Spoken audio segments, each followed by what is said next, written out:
Hi, this is Josh from Mindermast Game Lab, here to explain the game Dwarven Guild of Engineers. This is a light card game about inventors competing to score lucrative contracts with dwarf nobles and leaders. The game fits up to 8 players, although for this demo I only have 4 here. Looking at the table, you can see the reference sheet in the center, with the 4 decks of cards, and these tokens here for voting. Each round starts with someone drawing a patron card, which tells us what kind of invention we'll need to build.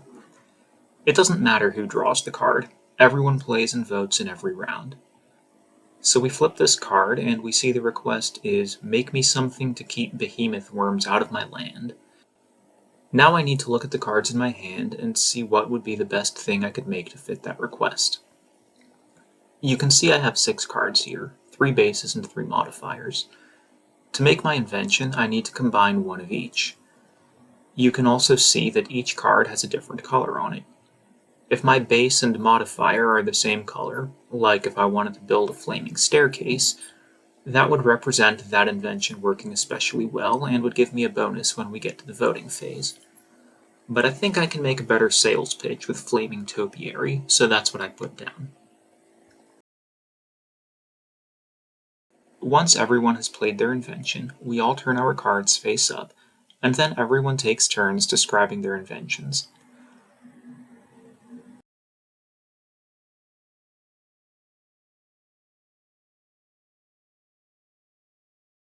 So when it's my turn, I can talk for a little bit about how behemoth worms are attracted to large plants, such as topiary bushes, and when this one bursts into flames, it'll probably kill the first few worms that approach, and then that should be enough to warn the rest to stay away. There's no rule about how detailed you have to get with these descriptions, it's just whatever is fun for your group. After everyone has gone, then it's time to vote. Every player gets 1 vote, and you're not allowed to vote for yourself. You can use these tokens here to keep track of the votes, which is definitely helpful with larger groups. None of the inventions here have matching colors, but if one of them did, then it would gain an extra vote.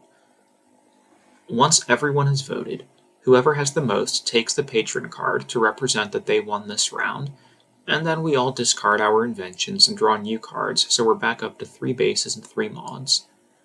Keep going like this for as long as you want to keep playing.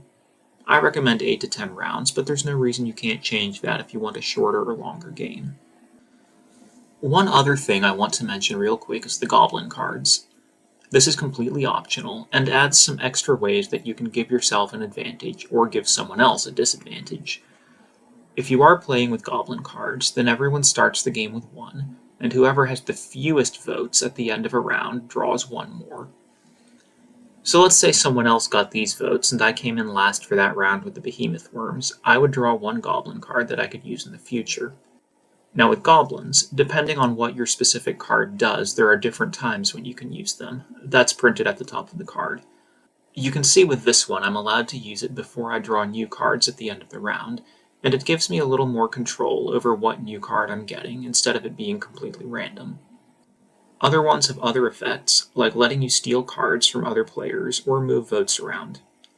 Again, using this deck is optional, but it's there if you want to change up the gameplay a little. And that's pretty much everything that you need to know about Dwarven Guild of Engineers. The complete rulebook is linked in the description for this video, and you can find the game for free on Screentop and on Tabletop Simulator to give it a try yourself.